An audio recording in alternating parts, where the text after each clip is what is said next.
Okay guys, and girls, cylinder head for the Stag. These have just come back from being machined, so they've been skimmed.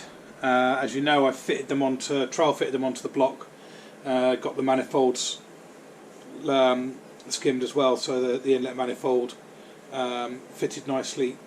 So now it's time to start assembling the head. So it's all been cleaned, put through the parts washer, dried out. All the oil ways, which you can see here. I'm just going to adjust you a little bit. So these are the oil ways. Hopefully you can see that. Very small little holes just here, here, here. So I just find that these pipe cleaners work really well. Just these little things, you probably remember these from school. I just bought a bag of those, and I just make sure when I'm cleaning that I'm going into all these little holes and just giving them a good clean out, and then blowing the whole thing out with compressed air at the end, so that everything's nice and clean. So next thing is valves. So I've had new seats fitted into this engine, hardened seats, and all the valves have been lapped. I didn't actually do this, I got the machine shop did it, so they're beautifully lapped valves, all ready to go in, all numbered up. So that's R4, so that's the fourth valve back, so that'll be an inlet valve on the right hand head, fourth back from the front of the engine. So that one's there, is ready to go in. So the Stag's engine is obviously an overhead cam engine with buckets and small pallet shims. So here's one of the buckets. These there's two types actually I got with this engine. One was a sort of I think probably an original one, and it was like a chromed piece. However, a bit of chrome had flaked off it, and I just thought I'm not going to risk those. So these are, I think, probably what you would get now most of the time. I've ordered another 8 of these from Rob Sport, because I had 8, and then the other 8 on the engine when I bought the car were the old style chromed ones. So you know, if the chrome flakes off anymore, it's very hard stuff and it would do some damage. So these make more sense. I think these are obviously just steel that's been ground. So these sit on. So basically, the way it works is you've got your valve. If you imagine the valve coming through the engine, through the guide, sorry, up from the bottom of the head, then you have one of these that goes just in the actual bore there. So that goes in there, and then on top of that sits your spring. Now this springs, certainly most springs should have a slightly tighter coil at the bottom, so it's easy to tell. So you can see the coil starts there and immediately starts to widen up. Okay, whereas at the other end the coil starts there, but it takes almost half a turn before you start to see any light through there. So that's a tighter wind at the bottom. So that should always go at the base like that. So that would be at the bottom with the more open coil at the top.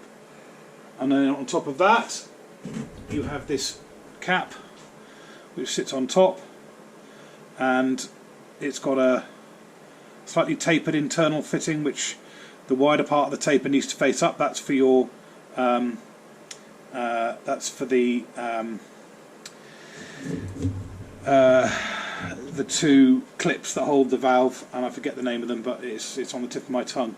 So I'm just going to let the valve sit down a bit. So basically the valve comes up through there, and these are then placed either side of the valve, and then you get 2 of them in there, and then it all locks in place with the pressure of the spring holding these collets in place.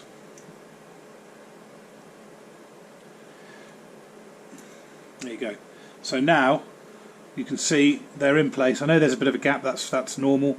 So you just basically, they're now held against the spring, against the top of the valve, and if I was to put a lot of pressure underneath there, that's not going to go anywhere.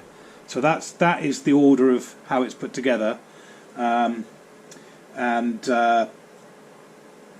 the collets obviously then hold there. So it's always worth checking that the collets aren't worn, because if they do spring out, then obviously you've got problems. So that's how it goes in. I've done one, first one's in, so I'm just about to have a go at doing the second one. So I'll just disassemble that again.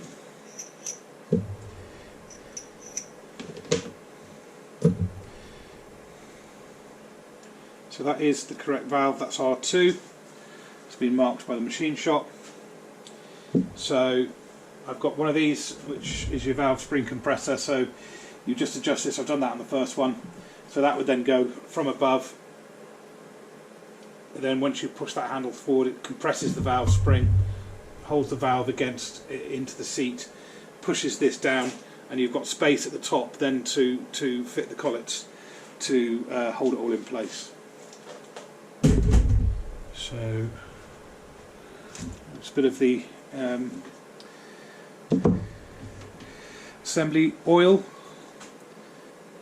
on the valve stem. No harm in putting plenty on there. Now this is a bit of a fiddly job that you find you need about 3 hands to do.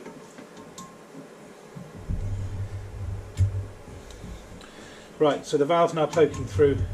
Well, it's not actually, it's just below the surface. I'm going to try and bring you around here. It's not going to be easy this, so I apologise in advance if it's not very clear. So you've got this, so I'm going to move you again. From this angle, hopefully you'll see a better view of it. I have no idea. I can't tell if the camera's pointing in the right direction. However, there you go. So you can see here, got the valve coming through. Spring is on there with the tighter wound coil at the base. The washer's down at the bottom of that. The bottom washer goes over the valve guide, which you can see there. Valve's coming through. This drops onto the locating washer at the bottom. This then goes next at the top to hold the spring on. And the idea is now we need to compress all of that and then fit the collets like we have done in that one. So what I now need to do is get the valve spring compressor. I find if I locate that onto the top,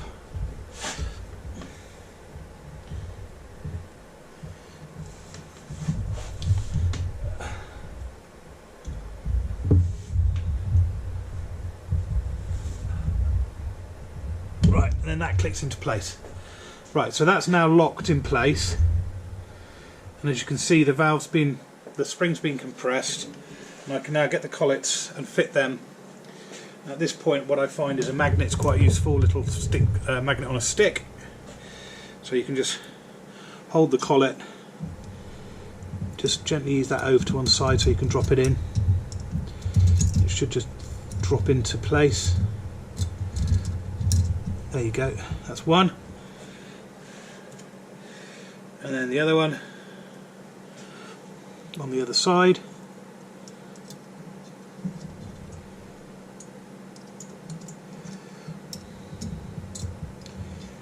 It's a fiddly job. There you go. Eventually it'll just drop in. You might find that you need to tighten up the adjuster on the bottom of the compressor a little bit. But that looks like it's in, so I'm just going to gently release it. There you go. Remove that. Obviously you're being careful here not to damage the face of the cylinder head underneath.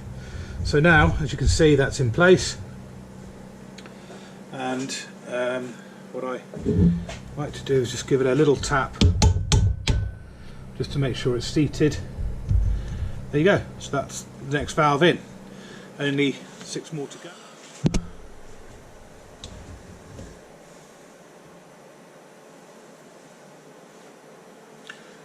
Right, so I've now that I've fitted the valves, the next step is the buckets and shims. So we have these little pallet shims or pellet shims here. Now these sit on top of, in that sort of enclosure, just in the top of the cap on the top of the valve cap, and then this bucket slides over the top. That's quite a tight fit. Bit of lubricant on that.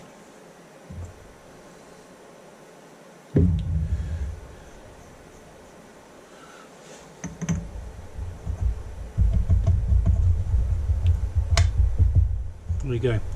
So that fits on top. So the idea is that there's one of these shims on on the top of each valve, and then there's one of these buckets on top of each valve. Then the camshaft goes on, and it's those shims that you can get in varying thicknesses that help you set the clearance between the bottom of the cam, the heel of the cam, and the top of the bucket. So you're looking for, on exhaust valves, you're looking for 16 thou to 18 thou on exhaust valves, and on inlet valves you're looking for a clearance of 8 to 10 thou. In metric that's 0.406 to 0.457 millimeters. So you're looking for quite tight tolerances here in terms of clearances, and that's essential to the engine not sounding too noisy, too tappety tickety noising, which obviously these don't have tappets, but traditional tappets and push rods, you would have the ability to adjust each one without having to go through this rather arduous process of fitting different shims and working out what shim you need and everything else.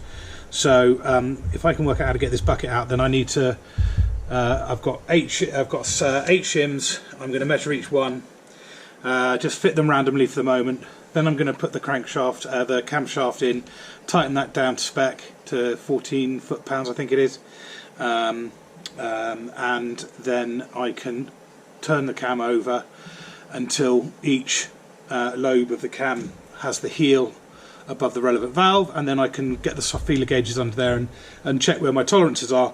That will then give me the data I need to work out what shims I need, because at the moment I don't know, and the ones I'm putting in could be completely wrong. They could be the wrong thickness. So until I've actually done a trial run, a dry run on this, I won't know what size shims, and I'll probably have to order a load of shims to help me meet the tolerances. So that's the next job. Guys, so it's been a few weeks since I posted anything on YouTube, and the reason for that is I've been doing some work on the engine, which has meant a lot of back and forth, and it's all been a bit painful, to be honest. But as you probably recall, I was working on the block, and I found that the gaps on the big end, on the main bearing shells, were too big. Really, they were over 3.5 to maybe even 4 thou. Using plastic gauge, which, okay, it's not the most accurate reading to get, but it certainly was enough to say that I needed to have that addressed. So I've had the crank just ground to the next bearing size down, so that's now at 30 thou, and everything's absolutely perfect. And the crank is back in, and I've got 2 to 2.5 thou of clearance with the shells, which is exactly right. That's what you want, about a thou per inch of crankshaft diameter. So I've been working on the heads and getting those done. I mean, that's quite a long-winded process, so I probably had the valves in and out several times. I had to actually, because I had new valves put in, I had to take a little bit off the tops of the valve stems. They were just slightly too long, and even with the sort of thinner shim of 90 thou, I was struggling to get clearance, so I took off about 20 thou off the end of all the valve stems to give me clearance. So that's now been done, and I've got good clearances. I've had and anyone who's shimmed up a Stag, especially from scratch, will know it's a fairly laborious process, and your only way to do it is to assemble it with the camshaft in, and then you're using feeler gauges, and you're effectively checking that you've got the right combination of shim. So I've got these all laid out here because I know these are now right, and I've got a box of about 50 shims there. luckily I was able to grab a few from my local machine shop who have literally drawers full of them of all shapes and sizes, so I was able to get some more shims, and I got all the valves shimmed out. They're all around, the shim thickness is all around sort of 95 to 105 is the range, which is fine. I prefer to have them a bit thicker than go down to 80 thou or below, because that's not ideal for shims. I've got the 18,000 clearance. I've got these quite handy angled feeler gauges, and you're aiming on the exhaust valves for an 18 thou gap between the heel of the camshaft. Let me just grab that. So you're aiming for an 18 thou gap.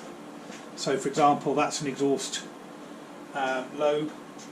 So with that there and the camshaft in that position, you're aiming for an 18 thou gap between the top of that and the base of the lobe on the cam. With the inlet valves, that would be an inlet, you're aiming for a 10 thou gap, and that would be your ideal. There is a range. I think it's about a 2 thou range. I think it goes from 16 to 18 on the exhaust, 8 to 10 on the inlet. Now I've gone for the upper limit, so I've gone for the wider gap of 18 thou and 10 thou. My thinking on that, and I think this is fair to say that this is a brand new head. It's all been done. It's been all the valves have been lapped in and everything else. But once it's been run for a while, everything settles, compresses, and I think that gap will come down and stay within the range that it should be, rather than dropping below it. So I'm at that point now. I'm just putting the valves in. I'll just do one here while you're looking. So all I'm doing is just oiling up for the final assembly before I wrap it up, stick it somewhere safe until I'm ready for it. So this is the exhaust valve on. This is the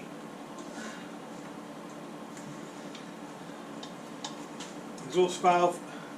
It's the right hand head. So this would be in terms of the V, it's the third cylinder. So I've got the spring and the cap in the top.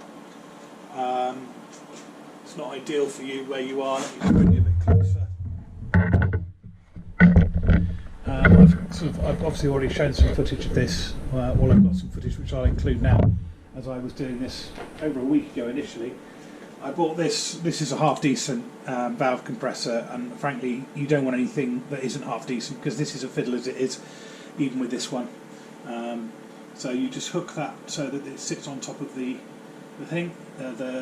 cap on top of the spring. Then you can hold the handle with one hand, then you're holding the valve in to stop it from falling out, and then you can gradually bring the bottom of this up until it's just touching the bottom of the valve, and then it's just a case of taking it that final step, and you can adjust that to get it right. You can adjust the bottom there. Let me just check I've got you in play here. So once that's all compressed down, it's then a case of putting the collets, I'll just rearrange those so I don't lose track of anything, back in.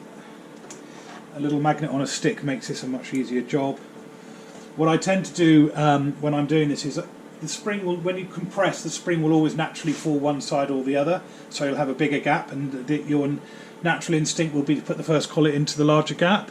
You're actually better off pushing the top of this across to open up the narrower gap, and then putting the collet in. And the reason for this is exactly what's just happened. The reason for that is that the collet will drop below the point where it should be, so that you can't push the spring then back to put the other collet in. So it's just a case of, and I might try and get you a bit closer in, because it's quite a useful tip, and you can't really see it from where you are. Right, so let me just move you to a point where you can actually see what I'm doing. I might even turn the head around, it might be easier. Right, so I'm hoping you can see this because I've actually had to sort of suspend the camera over the bench. So as I said, I'm just removing all of these valves and re-oiling them, putting them back together for the final time. So I've done the first three, so let's take out the fourth one. That's an exhaust valve. So you're just, with this device here, you're hooking the top of that over there. You're then lining up the adjustable pad on the bottom, and then you close that down, and what that does is it pushes the spring down, pushes the cap, allows the cap to drop down on top, and that in turn releases the collets, which if you then get a magnet on. Now what you have to do is sometimes you have to push this out of the way, so I'm going to just try and adjust the angle a bit there on you. So I'm pushing that back to open up one side, and that allows the collet to loosen off to come out. So there you go, so there's one collet. Now I've done that, the other collet should come out fairly easily. There you go. Right, so then I'm going to remove the valve, so gently just release the pressure, but be careful because the valve will potentially want to drop out. You don't really want the valves clanking onto the ground. So I'm releasing the pressure, I'm removing the valve. So there's my valve. I'm going to give that a quick wipe down and then just give it a final good dousing with the assembly lube.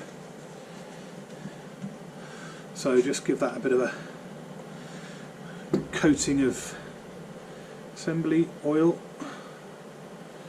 Right, then that can go back in. Right, now this is where it gets a bit of a fiddle, but so you've got your valves in there ready to go. So then with my right hand I'm holding the valve in. With my left hand I'm then moving this over the top, and then I move my hand down to the handle on the compressor, on the compression tool, and then I eventually grab it firmly and then click it into place. Now what you'll see now is that this is compressed down nice and evenly. Sometimes though it leans to one side or the other. That's fine, but what you want to do is when you're putting in the valve, the collets, don't start by putting in the collet that's on the more open side, otherwise it'll drop down too far and then you have to release the pressure on the valve to get it back up again. So what I tend to do is start with the collet on the tighter side, but just push it out the way a bit so it springs back and traps the collet. So in this case I'm going to push it down towards that bottom corner. Hopefully you can see this, and then when I put the collet in, can get the collet to drop down below the shoulder where it catches onto. There you go, it's just gone there. And then what happens is the spring naturally comes back to hold that in place. Then you can put the other collet in, which is on the side where the spring is automatically opening up a bit anyway. And then again you just wiggle it around a bit. Both are sort of seated where they need to be, and then just release the pressure, and they should both snug up as you release the pressure, like those have done. So I'll just do one more. So it's inlet, another exhaust valve. Oh. Loosen up. Just have to give it a little bit of help to get it out. That's it. It's done. And then you have to push it across the other way to loosen it off there. That's done. So those collets are out. Release the pressure, grab the valve so that it doesn't fall out. There you go, that's done. Obviously you can't see that, but I've only got one camera and I'm trying to get the bit that's important. So then lube up the valve.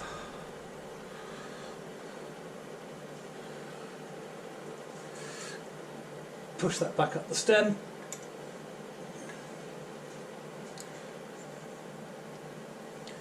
There it comes. Right, holding the valve in with my right hand. I'm left-handed, so it might be different for you guys. Hook this over there, then grab the handle that actuates the valve compressor. Line it up on the valve below, so you're looking below the head at this point, and compress it down. So this is a really good example of one where it is leaning slightly. So the spring's leaning over one way, yeah? That's not a problem but it does mean that if you drop the collet in on the open side, which is naturally where you tend to start, it can drop down below the groove which it should be catching in, and then you can't move it back to get the other collet in. So it's always better to push this across and to get the collet in on the tighter side. Let me show you. So I'm pushing it back to get the collet in on the tight side.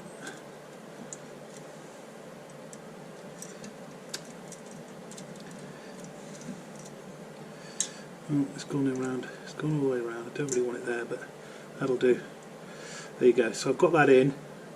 I'm going to hold that up just so I don't lose the collet down there further than it should go. And then drop the collet in on the tighter side, but while pushing the valve compressor out of the way. There you go. So that's both. They're both in. They're both sort of in place where they need to be, and then release the pressure, and off it comes. Okay, so that's done the fourth, done the fifth. Now we're on to the next one, which is an inlet valve. I'll try positioning you again a bit more that way. So that one there, pressure on, releasing the collet, just pulling that to one side to release the collet, pulling it back the other way to release the collet. Done. That was a nice and easy one. So pressure off, grab the valve. Nearly lost that one. Got to be quick. Sometimes if they're a bit, when they've got oil on them, they tend to stay in place for a while. But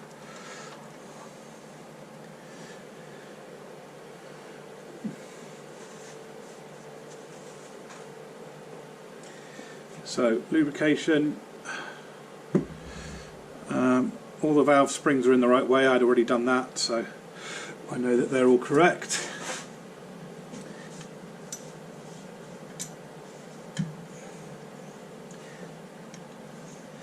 Okay, so the valve's back in. Grab your compressor. Drop your finger hand onto the actual handle. Draw it up. There you go. And again, we've got a slightly larger gap on this side than on that side, as the spring doesn't always go down perfectly straight. That's fine. Use it to your advantage. So the narrow gap is there, so I'm going to push the compressor so that that opens up. There you go, and that is just about to drop into place. There you go. Now it's holding itself because of the spring leaning that way or the other way. Then just gently drop that one in. That one went in like a dream. Okay, so they're both in. Pressure off. Out you come. And obviously, doing all of this, you're being careful not to scrape the bottom of the head with the valve compressor. But honestly, by the time you've got to this point, you'll have done it so many times that you'll become a pro. So don't worry too much. It's the first couple of times are always a bit nerve-wracking, but once you've done it a few, then you'll become fairly proficient at doing it, shall we say. Anyway, I'll crack on later.